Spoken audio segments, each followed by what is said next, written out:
आज भारत के कोने कोने में लाखों बच्चे अपने क्लासरूम की दहलीज पार करते हैं। ये दुनिया की सबसे विशाल शिक्षा प्रणालियों में से एक है। इस मैप पर चमकते ये बिंदु उन 15 लाख आधुनिक स्कूलों को दर्शाते हैं जो आज पूरे देश में फैले हुए हैं। लेकिन इस अंतहीन नेटवर्क की पहली ईंट कहाँ रखी गई थी? भारत की आधुनिक शिक्षा की नींव व्यापारिक लाभ की ठंडी गणनाओं पर टिकी थी। ये शुरुआत एक अंधेरे कमरे में हुई जहां एक साम्राज्य अपने भविष्य की जरूरतों को गढ़ रहा था। साल 1715। मद्रास का तट कोहरे में डूबा था और समुद्र के किनारे ब्रिटिश व्यापारिक जहाज़ों का जमावड़ा लगा रहता था। ईस्ट इंडिया कंपनी यहाँ एक शुद्ध व्यापारिक मशीन की तरह काम कर रही थी। उनका प्राथमिक लक्ष्य भारत की संपदा का दोहन करना और अपने निवेशकों का मुनाफा बढ़ाना था।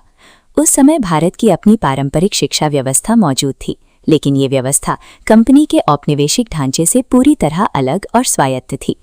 कंपनी के व्यापारिक विस्तार के सामने एक बड़ी बाधा खड़ी थी।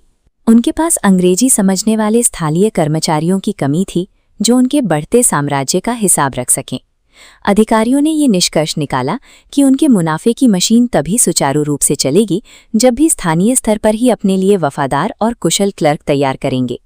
इसी आवश्यकता ने इस इमारत को जन्म दिया, saint George's Anglo Indian higher secondary school. ये भारत का पहला आधुनिक स्कूल बना। अपनी स्थापना के समय इसे मिलिट्री मेल ऑर्फन असाइलम के नाम से जाना जाता था।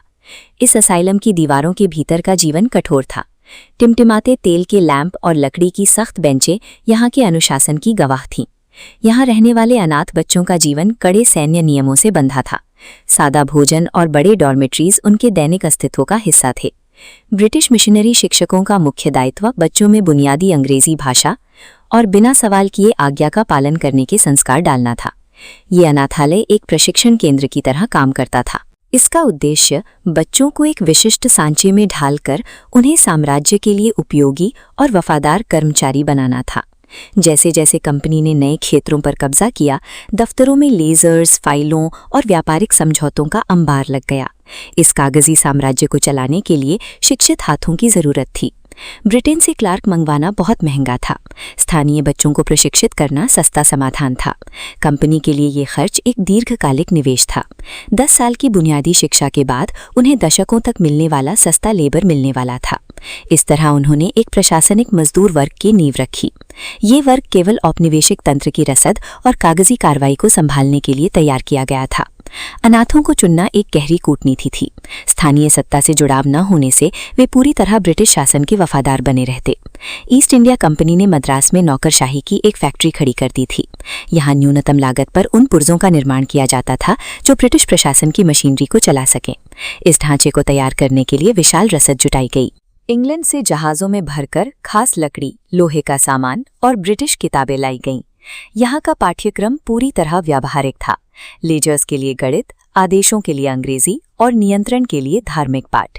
ये व्यवस्था अत्यंत सीमित और विशिष्ट थी। सत्ता के इन उपकरणों तक पहुंच केवल चुनिंदा अनाथों और रसूखदार तबकों तक सीमित थी। स्कूल के भारी फाटकों के बाहर आम भारतीय बच्चे इस नई दुनिया की गतिविधियों को केवल एक दर्शक की तरह देख रहे बतासे थे। इस संस्थान की पहचान केवल इसके पाठ्यक्रम से नहीं बल्कि इसकी बहिष्कार की नीति से भी थी। ज्ञान की इस नई सत्ता पर ताला लगाकर अधिकांश समाज को इससे दूर रखा गया था। इतिहास की ये एक बड़ी विडंबना रही कि जिन औजारों, अंग्रेजी भाषा, कानून और प्रशासनिक संगठन को नियंत्रण के लिए बनाया गया था, आने वाले समय में भारतीयों ने उन्हीं को हथियार बनाकर सत्ता के खिलाफ इस्तेमाल किया। 1715 का ये सीमित मॉडल धीरे धीरे औपनिवेशिक नियंत्रण से बाहर निकला।